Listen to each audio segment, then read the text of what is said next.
میرے محترم دوستوں بزرگوں، جمادی الاخری جمادی الثانی کا دوسرا جمعۃ المبارک ہے۔ اس مہینے کے اندر حضرت سلمان فارسی رضی اللہ تعالی عنہ کی وفات بھی ہے۔ اس وجہ سے کہ انہوں نے اسلام کے لیے، سلامتی کے لیے، کامیابی کے لیے در در کی ٹھوکریں کھا کر اسلام کو قبول کیا۔ تو اس حوالے سے آپ حضرات کے سامنے میں نے جس موضوع پر گفتگو کرنی ہے وہ موضوع ہے سلامتی ایمان اور کامیاب زندگی۔ دنیا کے نقشے کے اندر اگر کسی انسان کو دیکھیں تو ہر انسان کہیں نہ کہیں مصروف عمل ہے، اپنی زندگی میں مصروف ہے،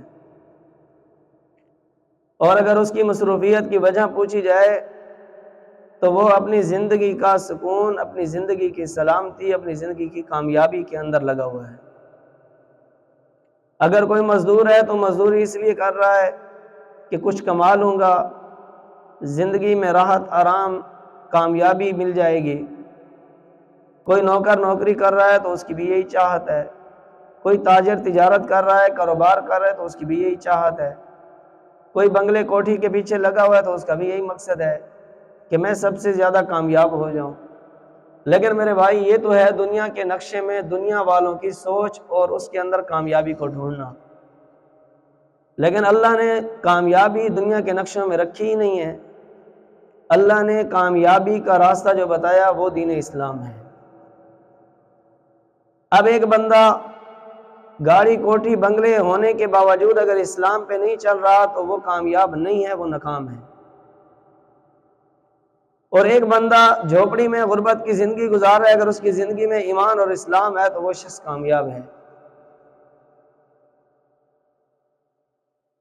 جس کو ہم کامیاب سمجھ رہے ہیں حقیقت میں وہ کامیاب نہیں ہے، حقیقت میں کامیاب وہ ہے جس کے بارے میں اللہ نے فرمایا کہ یہ کامیاب ہے۔ جیسے علماء کرام سے آپ سنتے ہیں کہ بھائی مشہور ہونا ضروری نہیں ہے، مقبول ہونا ضروری ہے۔ ایک بندہ ایسا ہے کہ اس کو اللہ نے بڑی شہرت دی، بڑا نام کمایا، لیکن اللہ کے ہاں وہ مردود ہے، مقبول نہیں ہے، تو اس کی شہرت اسے کامیاب کبھی بھی نہیں کر سکتی۔ ایک شخص ایسا ہے جو گمنام ہے، پہاڑوں کی چٹانوں کے اندر رہ رہا ہے، لیکن اللہ کے ہاں وہ مقبول ہے، تو اس کی شہرت ہو نہ ہو وہ اللہ کے ہاں کامیاب ہے۔ تو اللہ کو مقبول چاہیے، مشہور نہیں چاہیے۔ دوسرا، اللہ کو کامیاب شخص چاہیے، اور کامیابی کا راز اللہ نے دین اسلام کے اندر بتایا ہے۔ اب اگر ایک بندہ مزدور ہے، مزدوری میں رہ کر وہ اللہ کے حکم، نبی کے طریقے کو سامنے رکھ کے زندگی گزار رہا ہے تو اللہ کے ہاں یہ کامیاب ہے۔ اور اگر ایک بندہ دنیا کائنات کا امیر ترین آدمی ہو، اگر اس کی زندگی میں دین نہیں ہے تو وہ دنیا کا ناکام ترین انسان ہے۔ تھوڑی سی دنیا مل گئی، دنیا تھوڑی سی ہے، کیونکہ حقیقت دیکھا جائے تو جنت کے مقابلے میں دنیا کچھ بھی نہیں ہے،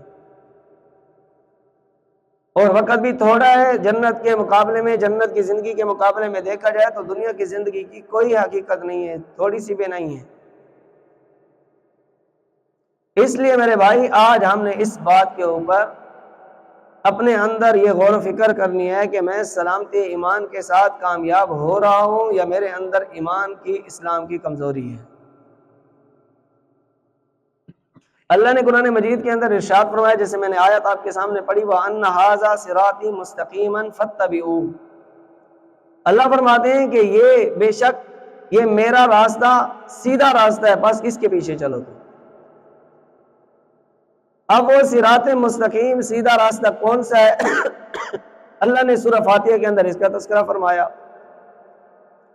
اہدنا الصراط المستقیم، کہ اے بندے مجھ سے سیدھے راستے کی ہدایت کی دعا مانگا کر، کہ اللہ مجھے گمراہی سے بچا، مجھے ہدایت کے راستے پہ چلا، سیدھے راستے پہ چلا۔ اب سیدھا راستہ کون سا ہے؟ صراط الذین انعمت علیہم، جس پر اللہ نے انعامات رکھے۔ جیسے کوئی بندہ دنیا کے اندر کہے نا کہ جی جو بندہ فلاں راستے سے فلاں ٹائم میں فلاں جگہ پہنچ جائے گا اس کو میری طرف سے انعام دیا جائے گا۔ جیسے ریس ہو، مقابلہ بازی ہو، رننگ ہو، بھاگ دوڑ ہو، تو اس کے اندر مقابلہ بازی میں انعام رکھا جاتا ہے کہ جو اس راستے سے یوں کر کے بھاگ کے اتنا ٹائم میں پہنچ جائے گا تو اس کو میری طرف سے انعام ملے گا۔ اللہ نے اپنا ایک راستہ منتخب فرمایا اور نبیوں کو چل کے اس راستے سے دکھا دیا، اور فرمایا کہ جو ان کے پیچھے ایسے اس راستے سے چل کر آئے گا میری طرف سے اس کو انعام ملے گا۔ صراط الذین انعمت علیہم، فرمایا وہ انعام والے لوگ اگر ڈھونڈنے تو اولئک الذین انعم اللہ علیہم من النبیین والصدیقین والشہداء والصالحین، کہ وہ انعام والے لوگ کون ہیں؟ نبیوں والا راستہ یہ انعام والا راستہ ہے، صدیقین والا راستہ یہ ایمان والا راستہ ہے، شہداء والا راستہ یہ ایمان والا راستہ ہے، صالحین اللہ کے ولی نیک لوگوں کا راستہ یہ انعام والا راستہ ہے۔ جو بھی اس راستے پہ چلے گا فرمایا وہ اللہ کے ہاں سلامتی والا کامیابی والا شخص ہے۔ میرے بھائی یہاں پہ ایک بات اور بھی جاننا ضروری ہے، ایمان لانا جتنا ضروری ہے اتنا ہی ایمان کو بچانا بھی ضروری ہے۔ اسلام کو قبول کرنا جتنا ضروری ہے اسلام کے مطابق زندگی گزار کے دنیا سے جانا بھی اتنا ضروری ہے، کیونکہ میں جب ایک بات آپ کو بتاؤں گا تو آپ کو خود اندازہ ہو جائے گا کہ واقعی ہی یہ تو بہت ضروری ہے۔ نبی کریم صلی اللہ علیہ وسلم کے دور میں دو لوگ ہیں، ایک شخص وہ ہے جس نے نبی کی مجلس کو اختیار کیا، نبی کی زیارت کی، نبی کی محافل میں بیٹھا، ایمان کو قبول کیا اور ایمان کی زندگی گزاری اور دنیا سے چلا گیا۔ اس کو صحابی کہیں گے، اس کے لیے قرآن نے فرمایا رضی اللہ عنہم ورضوا، میں اس سے راضی یہ مجھ سے راضی۔ ایک شخص ایسا ہے جس نے اسلام تو قبول کیا لیکن جب موت آئی تو کفر پہ موت آئی، تو فرمایا کہ یہ شخص بھی کامیاب نہیں ہے۔ کامیابی کے ساتھ سلامتی ضروری ہے، اس لیے لفظ اسلام یہ سلامتی سے لیا گیا ہے، یعنی اسلام ایک محفوظ ترین مذہب ہے، یہ انسان کو تحفظ دینے والا مذہب ہے۔ اس لیے میرے بھائی دین کے کسی شعبے میں چلنا ہو تو اگر کامیابی چاہتے ہو تو مذہب اسلام سے ہٹ کر آپ کو کامیاب مذہب اور کوئی نہیں ملے گا۔ یورپ کے اندر ایک شخص مسلمان ہوا، اس نے اسلام کو قبول کیا تو لوگوں نے مذہب اسلام کے قبول کرنے کی وجہ پوچھی تو کہا دنیا میں نے سکون اور سلامتی ڈھونڈی، جتنا امن سکون اور سلامتی مجھے اسلام میں آ کر ملی ہے وہ مجھے کہیں بھی نظر نہیں ہے۔ وجہ کیا ہے؟ وجہ یہ ہے کہ اسلام ایک ضابطہ حیات ہے، مکمل ضابطہ حیات ہے۔ آپ اپنے سر کے بالوں سے لے کر پاؤں کے ناخنوں تک پورے جسم کا معائنہ کریں، جسم کے اندر حرکات سکنات میں کوئی ایسی جگہ ایسی ترتیب نہیں ہے جہاں میرے محبوب پیغمبر نے زندگی گزارنے میں جسم کے اندر رہنمائی نہ فرمائی۔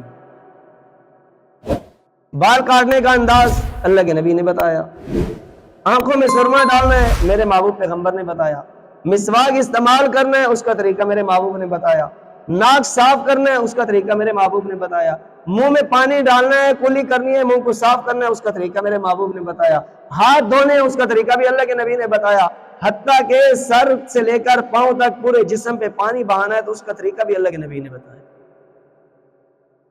بغلوں کے بال کیسے کاٹنے ہیں، کب کاٹنے ہیں، زیر ناب بال کب کاٹنے ہیں، کتنے عرصے میں کاٹنے ہیں، کہاں سے لے کر کہاں تک کاٹنے ہیں، اس کا سارا مکمل طریقہ اللہ کے محبوب پیغمبر نے بتایا۔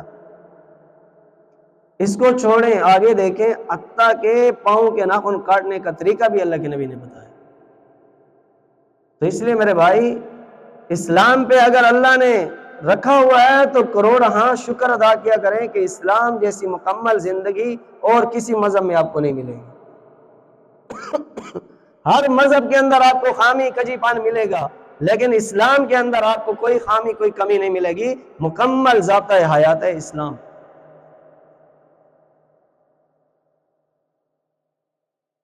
اب اس بات کو اگر آپ دیکھیں رسول اللہ صلی اللہ علیہ وسلم کی زندگی، عبادت میں دیکھیں، اخلاق میں دیکھیں، معاشرے میں دیکھیں، معاملات میں دیکھیں، ہر لحاظ سے اللہ کے نبی کی رہنمائی ملتی ہے۔ بھائی عبادت ہے، عبادت میں 5 فریضے اللہ کے ہیں، نماز ہے، روزہ ہے، حج ہے، زکوٰۃ ہے، اور اسی طرح اسلام کے اندر آنا، کلمہ شہادت کو پڑھنے کا طریقہ. بھئی ایک بندہ کفر سے پاک، کفر کی ناپاکی کی زندگی سے ہٹ کر وہ پاکی کی زندگی اسلام میں آنا چاہتا ہے، اللہ کے نبی نے اس کا طریقہ بھی بتایا. ایک بندہ اسلام میں آ گیا، وہ نماز پڑھنا چاہتا ہے، اللہ کے محبوب پیغمبر نے اس کا طریقہ بھی بتایا. جیسے کہ ایک موقع پر اللہ کے محبوب پیغمبر مسجد کے اندر موجود ہیں، ایک شخص آیا، اس نے نماز پڑھی، نماز پڑھ کے جانے لگے تو اللہ کے نبی نے روک لیا، فرمایا قم فصلی فإنک لم تصلی، کھڑے ہو جاؤ، دوبارہ نماز پڑھو. آپ نے نماز نہیں پڑھی. انہوں نے دوبارہ پھر نماز پڑھی. علماء کرام فرماتے ہیں اس نے 3 مرتبہ نماز کو دہرایا. اللہ کے نبی نے فرمایا، یہی جملہ ارشاد فرمایا کہ آپ نے نماز نہیں پڑھی، آپ نماز دوبارہ پڑھیں. تو وہ کہنے لگے یا رسول اللہ صلی اللہ علیہ وسلم، مجھے جو طریقہ آتا تھا میں نے اپنایا، میں نے پڑھی، آپ ہی مجھے بتا دیں، مجھے تو یہی پڑھنا آتا ہے. پھر اللہ کے نبی نے اس کو نماز پڑھنے کا طریقہ بتایا. صرف نوجوانوں کو ہی نہیں، بچوں کی زندگیوں کو پڑھیں. آج خدا کی قسم افسوس سے یہ جملہ کہنا پڑتا ہے کہ ہمارے بوڑھوں کو بھی پتہ ہوتا ہے کہ کس ٹائم ٹی وی پہ کون سی خبریں کس ٹائم لگتی ہیں، ٹی وی پہ کیا کیا لگتا ہے. بچوں کو بھی پتہ ہے کہ ٹی وی کے چینل کتنے ہیں، ڈش پہ کیا چلتا ہے، کس ٹائم کیا لگتا ہے، کس ٹائم کیا لگتا ہے، ہر چیز کا پتہ ہے. اگر یہاں اسی بچے کو، اس بوڑھے کو اٹھا کر اسلام کی بات پوچھ رہے ہیں تو کہتے ہیں جی مولویوں کو پوچھو، جی ان گلاں نسانوں کی بات. کیونکہ دین کے ٹھیکیدار مولوی ہیں، ہم نے تو صرف کلمہ پڑھنا ہے، آگے تو ہم نے چلنا نہیں. افسوس سے یہ بات کرنی پڑتی ہے. اب یہ بات میں جو بتانے لگا ہوں آپ سنیں کہ حیران ہو جائیں گے. ایک بڑے صحابی مسجد میں آئے، وضو کرنے لگے تو وضو ان کا غلط تھا. 2 بچے تھے معصوم، وہ بھی وضو کر رہے تھے. انہوں نے جب بڑے بابے کا وضو صحابی بزرگ کا دیکھا تو اللہ نے طریقہ بھی بتایا، اخلاق بھی بتائے. فرمایا دین سکھانا بھی ہے، سیکھنا بھی ہے، اخلاق بھی ہے. اب وہ دونوں بچے اس بزرگ بابے کے پاس گئے، کہا کہ بابا جان ہم دونوں کی لڑائی ہو رہی ہے اس بات پر، یہ کہہ رہا ہے میرا وضو ٹھیک ہے، میں کہہ رہا ہوں میرا وضو ٹھیک ہے. ہم آپ کے سامنے وضو کرتے ہیں، آپ ہمیں وضو کا، ہمارے وضو دیکھ کر آپ فیصلہ کرنا کہ کس کا وضو ٹھیک ہے کس کا غلط. اب ان دونوں بچوں نے وضو کیا تو وہ بابا کہنے لگے کہ بچے تمہارا وضو ٹھیک ہے، میرا وضو غلط ہے، تم تو صحیح کر رہے ہو، وضو تو میرا غلط ہے، مجھے وضو صحیح کرنا چاہیے. تو نماز کا، عبادت کا کوئی بھی پہلو دیکھ لیں، اللہ کے نبی نے ایک ایک چیز سکھائی، ایک ایک طریقہ بتایا ہے. حتیٰ کہ سر میں مانگ نکالنے کا، سر میں بال ہیں، مانگ نکالنی ہے، سین جسے کہتے ہیں نکالنی ہے، اس کا طریقہ بھی اللہ کے نبی نے بتایا. ہمارے یہاں نوجوان یوں الٹے ہاتھ کے کنگے دے رہے ہوتے ہیں. سنت عمل یہ ہے کہ آپ سیدھا یہاں سے مانگ نکالیں، یہ نبی کی سنت ہے. نماز کا طریقہ دیکھ لیں، اللہ کے نبی نے بتایا، سکھایا، کر کے دکھایا. حج ہے، حج کا طریقہ سارا کچھ کر کے دکھایا اللہ کے نبی نے. روزہ ہے، روزے کا طریقہ بھی بتایا. زکوٰۃ کیسے ادا کرنی ہے اس کا طریقہ بھی بتایا. حتیٰ کہ میرے بھائی گھر میں رہتے ہوئے زندگی گزارنے کے انداز زندگی، گھریلو زندگی کا ہر طریقہ بھی اللہ کے نبی نے بتایا. اس کو چھوڑیں، آپ بیت الخلاء میں جا رہے ہیں، بیت الخلاء سے نکل رہے ہیں، بیت الخلاء میں قضاء حاجت کے لیے بیٹھنے کا طریقہ بھی اللہ کے نبی نے بتایا. بیت الخلاء میں بیٹھنے قضاء حاجت کیسے کرنی ہے. لیکن آج اگر ہم یہ بات پوچھ لیں تو 99% 99% لوگوں کو پتہ ہی نہیں ہے بات روم میں قضاء حاجت کرنی کیسے. اور جانے کا طریقہ بتایا، واش روم سے باہر نکلنا ہے اس کا طریقہ بتایا، حتیٰ کے ساتھ دعائیں بھی بتائی کہ جاتے ہوئے قدم کون سا پہلے رکھنا ہے، دعا کب پڑھنی ہے، نکلتے ہوئے قدم کون سا پہلے رکھنا ہے اور دعا کون سی پڑھنی ہے. آپ اندازہ لگائیں، اس سے بڑی سلامتی، اس سے بڑا تحفظ، اس سے بڑی کامیابی کی ترتیب، اس طرح کامیاب مذہب، کامیاب راستہ آپ کو کوئی بھی نہیں ملے گا مذہب اسلام سے ہٹ. بندہ مر گیا، اس کو دفن کرنے کا انداز، اس کا ادب احترام، اس کے اخلاق و آداب، وہ بھی سکھائے گئے دین کے۔ آپ ہندوؤں کو دیکھ لیں، آپ دوسرے مذاہب کو دیکھ لیں، کوئی ایسے بند کر کے دفن کر دیتے ہیں، کوئی آگ میں جلا دیتے ہیں، کوئی کیا کرتے ہیں، کوئی کیا کرتے ہیں۔ مذہب اسلام نے میت کو دفن کرنے کا بھی ایک خوبصورت انداز بتایا، ادب و احترام کے ساتھ، صفائی ستھرائی کے ساتھ، اس کو خوشبوئیں لگا کر، حتیٰ کہ اس دن ہم حدیث میں پڑھ رہے تھے کہ ایک نیک آدمی ہو تو 500 فرشتے حضرت جبرائیل کے ساتھ آتے ہیں، 500 فرشتے حضرت جبرائیل، حضرت اسرائیل کے ساتھ آتے ہیں، جو اس کو استقبال کرتے ہیں۔ جب اس کی روح قبض ہو جاتی ہے،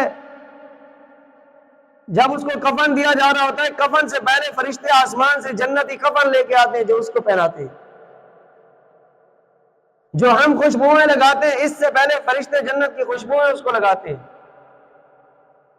اس کا 500 فرشتے استقبال کرتے ہیں۔ جنت کے 8 دروازے سے مرحبا مرحبا کہ آوازیں ہوتی ہیں، فرشتے ہو رہے ہیں اس کے لیے سلامتی کی آوازیں لگا رہے ہیں۔ پیدا ہونے سے لے کر جنت میں جانے تک کتنا پروٹوکول دیا جا رہا ہے اسلام کے اندر ایک انسان کو۔ اتنا پروٹوکول کسی مذہب میں نہیں ملتا، کسی چیز میں نہیں۔ اخلاق آداب دیکھو، والکاظمین الغیظ والعافین عن الناس واللہ یحب المحسنین۔ فرمایا اللہ نے حضرت موسیٰ علیہ السلام کو اخلاق دیے، اخلاق عظیمہ تھے کہ کوئی بندہ پتھر مارے بدلے میں پتھر مارو، کوئی بندہ تھپڑ مارے بدلے میں تھپڑ مارو۔ اللہ نے عیسیٰ علیہ السلام کو اخلاق کریمہ دی ہے، کوئی بندہ پتھر مارے بدلے میں پتھر نہ مارو، معاف کر دو، کرم کر دو، رحم دلی کر دو اس کے ساتھ۔ قربان جائے محمد رسول اللہ صلی اللہ علیہ وسلم پر کہ اللہ نے ان کو اخلاق حسنہ عطا فرمایا کہ بھائی کوئی بندہ آپ کے ساتھ بدتمیزی کر جاتا ہے، کوئی بندہ آپ کے ساتھ بد اخلاقی کر جاتا ہے، آپ اس کے ساتھ بد اخلاقی بھی نہ کریں، بدتمیزی بھی نہ کریں، معاف بھی کر دیں، اور ساتھ میں اس کو ہدیہ بھی دے دیں، واللہ یحب المحسنین، اس پر نیکی کر جائیں۔ صحابہ کی کئی مثالیں اس کے اندر موجود ہیں۔ کیا ہمارے جس نبی کا ہم نے کلمہ پڑھا، کیا ہمارے اخلاق اس نبی جیسے ہیں؟ ہمارے اخلاق کو حضرت عیسیٰ کو چھوڑیں، حضرت موسیٰ کو چھوڑیں، ہمارے تو وہ اخلاق بھی نہیں ہے ہماری زندگی میں۔ کوئی بندہ پتھر مارے تو ہم بدلے میں پتھر نہیں، ہم پتھروں کی بارش کر دیتے ہیں اس کے اوپر۔ ہمیں کوئی ایک تھپڑ لگائے تو ہم 10 لگا دیتے ہیں، تو جرأت کیسے ہوئی مجھے تھپڑ لگانے؟ جبکہ میرے معبود پیغمبر کے اخلاق میں یہ بات تھی کہ رات کو جب سوتے تو معاف کر کے سوتے۔ آپ نے صحابی کا واقعہ سنا ہوا ہے، میں واقعہ نہیں بتانا چاہتا۔ تو فرمایا کہ اللہ کے محبوب پیغمبر کے پیارے صحابی رات کو سب کو معاف کر کے سو رہے ہیں۔ اللہ کے نبی دنیا میں کہہ رہے ہیں یہ شخص جنتی ہے۔ ہمارے ساتھ کوئی ذرا سا اونچ نیچ کا معاملہ ہو جائے، ہم تو رات کو سوتے نہیں ہیں جب تک اس کے خلاف پلاننگ نہ بنا لیں کہ صبح ہوتے ہی میں پتہ نہیں اس کے ساتھ کیا معاملہ کرنا ہے۔ میں ہمارے اندر تو یہ آگ بھڑک رہی ہوتی ہے۔ کبھی ہم نے سوچا من تواضع للہ رفع اللہ، یار جھک جائے، پیچھے ہٹ جائے۔ آپ علماء کرام سے مثال سنتے رہتے ہیں، بھائی ماچس کی تیلیاں ہیں، اس کو لائن میں لگائیں، ایک کو آگ لگائیں سب کو آگ لگتی جائے گی۔ اگر ان میں سے ایک تیلی کو پیچھے نکال دیں تو باقی والی بچ جائیں گی۔ اگر ایک بندہ بد اخلاقی سے پیش آ رہا ہے تو آگ کو نہ بھڑکائیں، آگ پیچھے ہٹ جائیں، وہ آگ بھڑکنا بند ہو جائے۔ اور افسوس کیا مقام یہ ہے کہ ہم نہ دین اسلام کو پڑھتے ہیں کیونکہ ٹائم نہیں ہے، نہ ہم سنتے ہیں کیونکہ ٹائم نہیں ہے۔ میں مصروف ہوں دنیا کے اندر، کس دنیا کے اندر جس کے لیے انسان کو بنایا ہی نہیں گیا۔ اسی لیے تو ہم دھوکے میں پڑے ہوئے ہیں کہ ہم نے اللہ کا قاعدہ قانون الٹ کر دیا۔ اللہ فرما رہے ہیں کہ دنیا کو میں نے تیرے لیے بنایا، تجھے میں نے دنیا کے لیے نہیں بنایا۔ دنیا کی ساری چیزیں کس کے لیے ہیں؟ کس کے لیے؟ انسان کے لیے، لیکن انسان دنیا کے لیے نہیں ہے۔ یہ قرآن کہتا ہے کہ انسان کو میں نے، اللہ فرماتا ہے، اپنی عبادت کے لیے بنایا، دنیا کے لیے نہیں بنایا۔ یا اللہ دنیا انسان کے لیے کیوں بنائی؟ ضرورت کے لیے۔ اب آپ بتائیں، ایک بچہ امتحان گاہ میں اسکول میں جاتا ہے، اس امتحان گاہ کے اندر اس کو پیپر بھی دینا ہے، اس کو ٹیبل بھی دینی ہے، اس کو گتا بھی دینا ہے، چیئر کرسی بھی دینی ہے، پینسل بھی دینی ہے، اس کو ٹائم وقت بھی دینا ہے، تاکہ وہ اپنا کیا ہوا امتحان کیا کر سکے؟ پاس کر سکے۔ یہ دنیا کی ضرورت کی چیزیں اللہ نے انسان کو دی ہیں کہ اے انسان تو امتحان گاہ میں جا رہا ہے، یہ تیری ضرورت کی چیزیں ہیں، ان کے اندر اب ایک بچہ ہے، اب اس کو ٹائم بھی دیا، ساری چیزیں بھی دے دی دنیا کی، اب وہ پینسل کے ساتھ کھیلتا رہے امتحان ہال کے اندر، جب ٹائم پورا ہو جائے اور وہ کہے کہ نہیں جی میں نے تو اب لکھنا ہے، بھائی تو کیا لکھے گا؟ تو ٹائم ہی ختم ہو گیا۔ ہمیں اللہ نے امتحان گاہ کے اندر امتحان کی ہر چیز دے دی، اے انسان تو نے میرا امتحان پاس کرنا۔ ہم ان چیزوں کے اندر ہی مگن ہو گئے، لگ گئے اس کے اندر کھیلنے میں۔ اللہ نے قرآن میں کیا فرمایا؟ حتی اذا جاء احدهم الموت قال رب ارجعون۔ اس وقت انسان جب موت آئے گی، انسان پتہ کیا کہے گا؟ قال رب ارجعون، یا اللہ مجھے واپس لوٹا، مجھے ٹائم دے، مجھے مہلت دے۔ او تقول حين ترى العذاب لو ان لي كرة فاكون من المحسنين، میرے دل کی حسرت ہے، میں چاہوں تجھے راضی کروں، میں نیک لوگوں میں بن جاؤں، میں تو ٹائم ضائع کر آیا ہوں۔ میرے بھائی دنیا کے اندر سپلیاں مل جاتی ہیں، امتحان میں پیپر فیل ہو گیا، دوبارہ پیپر دو جی پاس ہو جاؤ گے، لیکن موت کا ایک مرتبہ پرچہ آ گیا، اذا جاء اجلها لا يستأخرون ولا يستقدمون، نہ سیکنڈ آگے نہ پیچھے، پھر آپ کو آگے ہی جانا ہے، دنیا میں واپس لوٹنے کی کوئی ترتیب نہیں۔ یہ دھوکہ ہے، دھوکے میں پڑے ہوئے ہیں، بس زندگی ہے یار، مریں گے دیکھا جائے گا، یہ دھوکہ ہے، یہ تو شیطان کا دھوکہ ہے۔ پرسوں درس قرآن میں یہی بات ہم پڑھ رہے تھے کہ جب انسان قیامت والے دن اللہ کے سامنے پیش ہوگا، اس وقت ادھر ادھر اپنا معاون ڈھونڈے گا، شیطان بھی چھوڑ کے بھاگ جائے گا۔ اس وقت انسان کہے گا یا اللہ اس شیطان نے مجھے سبق پڑھایا تھا، شیطان کہے گا میں تیرا ہاتھ پکڑ کے نہیں لایا تھا، میں نے تو کہا تو میرے پیچھے چل پڑا۔ اس وقت انسان کہے گا کہ یا لیتنی اتخذت مع الرسول سبیلا، کاش میں نبی کے ساتھ کوئی راستہ بنا لیتا، کاش کہ میں نبی کی باتوں پہ چل پڑتا، کاش میں اللہ کے حکم پورے کر لیتا۔ یہ کیا میں نے دھوکے میں رکھا اپنے آپ؟ اس لیے میرے بھائی خدا کے لیے دنیا کے لیے دین کو کبھی نہ چھوڑیں، دین کے لیے دنیا کو چھوڑنا پڑے چھوڑ جاؤ، ویسے بھی چھوڑنی ہے دنیا، تم اپنی مرضی سے چھوڑو تب بھی دنیا چھوٹ جائے گی، تم اپنی مرضی سے نہ چھوڑو تب بھی دنیا چھوٹ جائے گی۔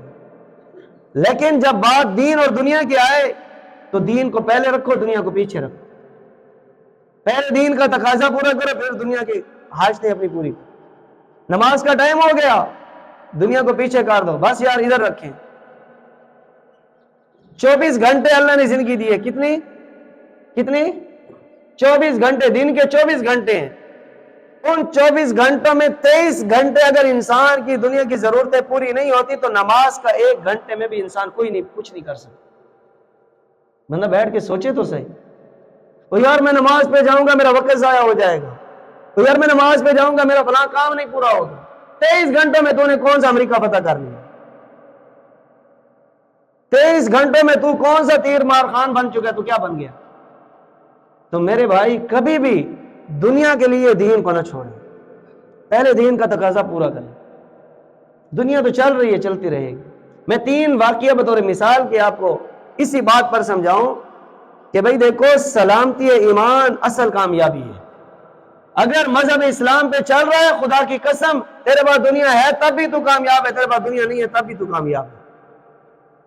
اگر تیری زندگی میں اسلام نہیں ہے تو دنیا کے سارے نقشے حاصل کر لے، نہ تجھے سکون ملے گا نہ تجھے کامیابی ملے گی۔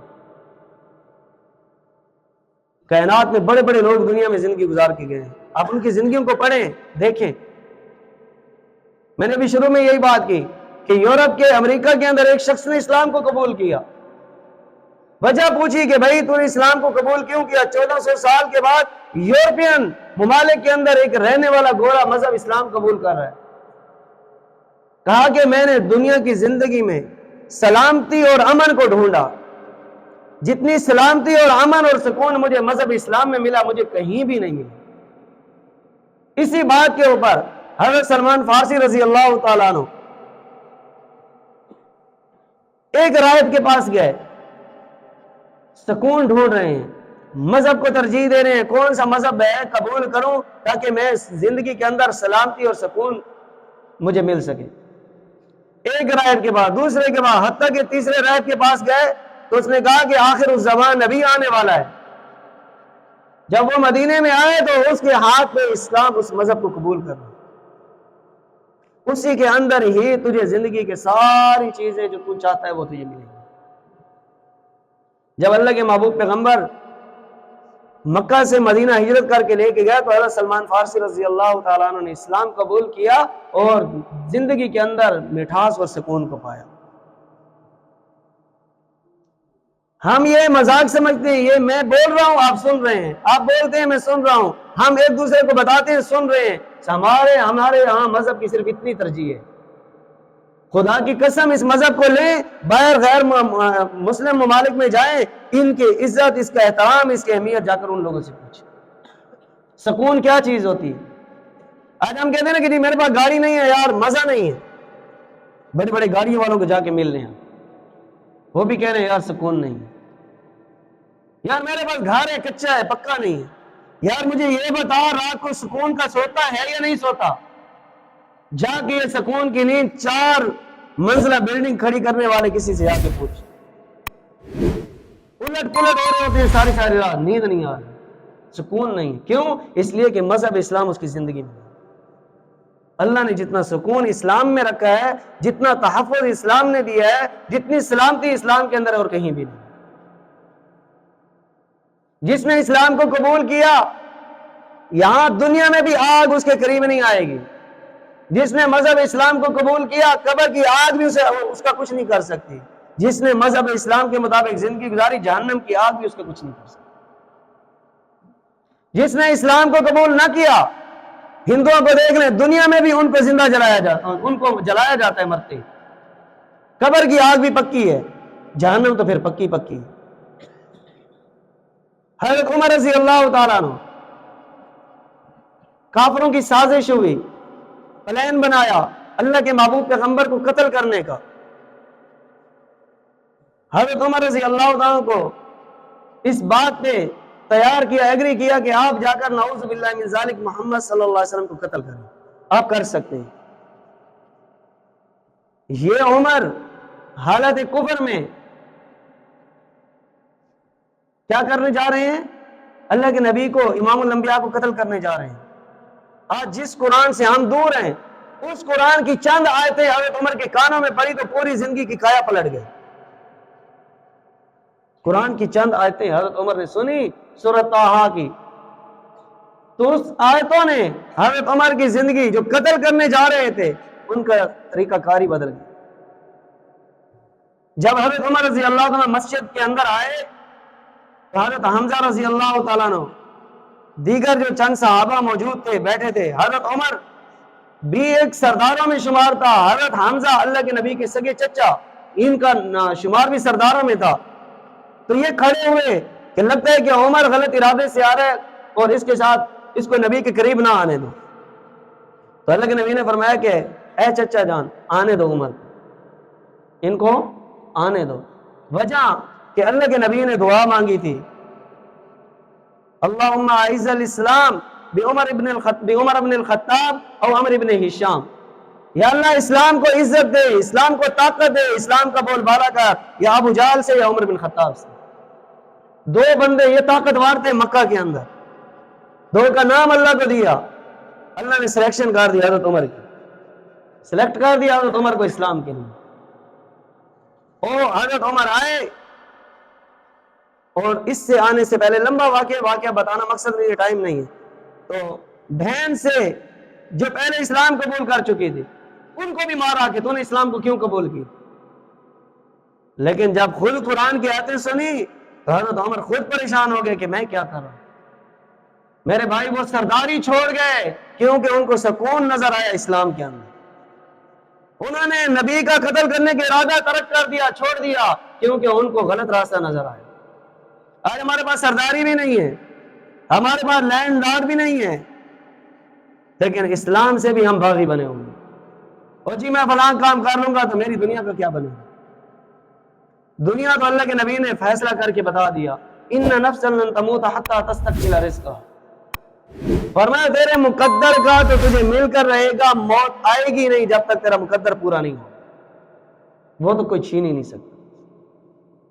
اسی طرح میرے بھائی حبشہ کے نجاشی بادشاہ کی بات کر رہا ہوں، حضرت عمر تو سردار تھے نا مکہ کے، مکہ کے اندر سرداروں میں سے ایک سردار تھے۔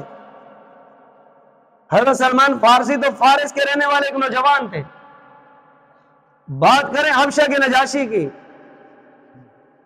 تو جب کچھ صحابہ کرام مکہ سے ہجرت کر کے اسلام، چونکہ ابتدائی اسلام کے اندر مسلمانوں پہ بڑے ظلم ہوتے تھے، تو جو اسلام قبول کرتا اللہ کے نبی اس کو ہجرت کا حکم کرتے کہ تم یہاں سے چھوڑ کے کہیں اور جا کر اسلام کے اوپر زندگی گزارو، ساتھ ساتھ جو ہو سکتا ہے تبلیغ بھی کرو اس کو، کیونکہ مکہ کے مشرکین سردار چھوڑتے نہیں تھے صحابہ کرام کو۔ تو وہ جو چند لوگ حبشہ کی طرف ہجرت کر کے گیا، ان میں حضرت علی المرتضیٰ کے بڑے بھائی حضرت جعفر طیار بھی تھے۔ اللہ نے ان کو بولنے کا بڑا ملکہ دیا تھا۔ نجاشی کے بعد مکہ سے کچھ لوگ گئے کہ بھائی یہ باغی ہو چکے ہیں، دین چھوڑے ہیں، یہ آپ کے حضرت عیسیٰ کے بارے میں غلط نظریہ رکھتے ہیں، یہ اور وہ اور ساری باتیں کی، ایک لمبی ایک ترتیب تھی ان کی۔ تو نجاشی نے بلایا، تو جو صحابہ کرام وہاں مسلمان ہو کر وہ مسلمان تھے، انہوں نے حضرت جعفر طیار کو آگے کیا۔ ان کا نام جعفر بن ابی طالب تھا۔ جعفر طیار کیسے بنا، یہ بھی ایک ان کی داستان زندگی ہے۔ تو حضرت جعفر کو آگے کیا تو انہوں نے ساری بات خطبے میں بتا دی نجاشی بادشاہ کے سامنے۔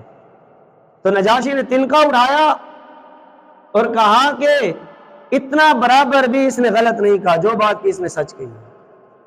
حضرت عیسیٰ کے بارے میں جو اس نے بات کی، جو کہا، یہ تنکے کے برابر بھی غلط بیان اس نے نہیں کی۔ ایسے ہی ہم نظریہ رکھتے ہیں حضرت عیسیٰ کے بارے میں۔ پھر تحفظ دیا، اللہ نے جعفر کو طیار کیسے بنایا۔ جب غزوہ موتا آیا، اردن کے اندر بہت بڑی جنگ ہوئی، آج بھی علماء کرام فرماتے ہیں کم از کم 20,000 صحابہ کرام کی قبریں ہیں وہاں۔ تو وہاں پہ جنگ میں حضرت جعفر طیار کے پاس اسلام کا جھنڈا تھا، یہ سپہ سالار تھے، 3 امیر مقرر ہوئے تھے، ان میں ایک حضرت عبداللہ بن روا، ایک حضرت زید بن حارثہ جو اللہ کے محبوب پیغمبر کے منہ بولے بیٹے شمار کیے جاتے ہیں، اور ایک حضرت جعفر۔ جب ان کے ہاتھ میں جھنڈا آیا تو کافروں نے تلوار کے وار سے اس بازو کو ہی کاٹ دیا جس ہاتھ میں جھنڈا تھا، بازو یہاں سے کاٹ دیے۔ حضرت جعفر طیار نے دوسرے ہاتھ میں جھنڈا پکڑ لیا، اسلام کا جھنڈا نہیں گرنے دیا۔ آج نبی کی سنتیں گر رہے ہیں، آج مسلمان کو احساس ہی نہیں، خود مسلمان اپنے ہاتھوں سے گرا رہا ہے، نبی کی سنتوں کو احساس بھی نہیں۔ دوسرے ہاتھ میں جھنڈا پکڑا، کافر نے دوسرا بازو کاٹ دیا، سینے سے چمٹا لیا، 2 ٹکڑے کر دیے، جھنڈے کو گرنے نہیں دیا، دوسرے صحابی نے اٹھا لیا۔ اللہ نے جب ان کے گھر والوں کو پتہ چلا، چھوٹے چھوٹے بچے تھے، اللہ کے نبی آئے، بچوں سے پیار کیا، فرمایا تم ان کے لیے غمگین ہو رہے ہو، اللہ نے جنت میں ان کو پر عطا کی، طیار۔ اللہ نے جعفر طیار بنا دیا کہ جب جعفر جنت میں جائیں گے تو جنت میں اڑیں گے۔ کیوں کہ اسلام کے لیے اپنے بازو کٹوائے ہیں، تو اللہ ان بازو کی جگہ ان کو پر عطا کریں گے، جنت میں یہ اڑتے پھریں گے۔ میرے بھائی اسلام کے لیے چل کے تو دیکھیں، آج جو ہم چل رہے ہیں، ہم پتہ ہے کیا احسان کرتے ہیں اسلام کے اوپر۔ ہم نے اسلام کے لیے کیا کیا؟ نماز ہم اپنی آخرت بنانے کے لیے پڑھ رہے ہیں، روزہ ہم اپنی آخرت کے لیے کر رہے ہیں، نماز روزہ حج زکات نبی کی سنت کس کے لیے کر رہے ہیں؟ بھائی اپنی آخرت بنانے کے لیے۔ اسلام کو ہم نے کیا دیا؟ کبھی خون کا ایک قطرہ بہایا اسلام کے لیے؟ کبھی پسینے کا ایک قطرہ بہایا اسلام کے لیے؟ نہیں میرے بھائی، ہم سے تو تقاضا یہ نہیں کیا جا رہا، ہم سے تو یہی تقاضا کیا جا رہا ہے کہ بھائی جو اسلام الیوم اکملت لکم دینکم واتممت علیکم نعمتی ورضیت لکم الاسلام دینا، صحابہ نے خون دے کر، نبی نے اپنا لہو بہا کر آپ تک جو اسلام پہنچایا، کم از کم اس پہ چل کے تو دکھاؤ۔ تو آج سے تہیہ کریں ہم کہ انشاءاللہ جیسے زندگی گزر گئی، ایک تو اپنی زندگی کے اندر نبی کی سنتوں کو عام کروں گا، اپنا لباس سنت کے مطابق کروں گا، اپنا چہرہ سنت کے مطابق کروں گا، اپنے گھر میں کھانے پینے کا نظام سنت کے مطابق کروں گا، اپنے زبان کے بول سنت کے مطابق کروں گا، لوگوں کے ساتھ اٹھک بیٹھک میری ہوگی تو وہ سنت کے مطابق۔ آخری چھوٹی سی بات بتا کے بات ختم کرتا ہوں۔ میرے محبوب، میں نے شروع میں یہ بتایا کہ مذہب اسلام پورا مکمل ضابطہ حیات ہے، حتیٰ کہ اگر ایک بندہ مجلس میں کئی بات گفتگو گپ شپ لگا رہا ہو، اللہ کے نبی نے فرمایا جب مجلس سے اٹھو تو دعا پڑھ کے اٹھا کرو، دعا پڑھ کے کرو، سبحان اللہ و بحمدی سبحان اللہ العظیم سبحانک اللہم و بحمدک اشہد ان لا الہ الا استغفرک و اتوب الیک۔ فرمایا جب چار بندے بیٹھے ہوں، بات چیت کرنے کے بعد اٹھیں تو یہ دعا جب پڑھتے ہیں، اس مجلس میں ہونے والی کوئی بھی غلط باتیں ہوتی ہیں تو اللہ ان کو معاف کر دیتے ہیں۔ اللہ تعالیٰ سے دعا ہے کہ اللہ ہمیں سب کو دین کے اوپر 24 گھنٹے چلنے کی توفیق عطا فرمائے۔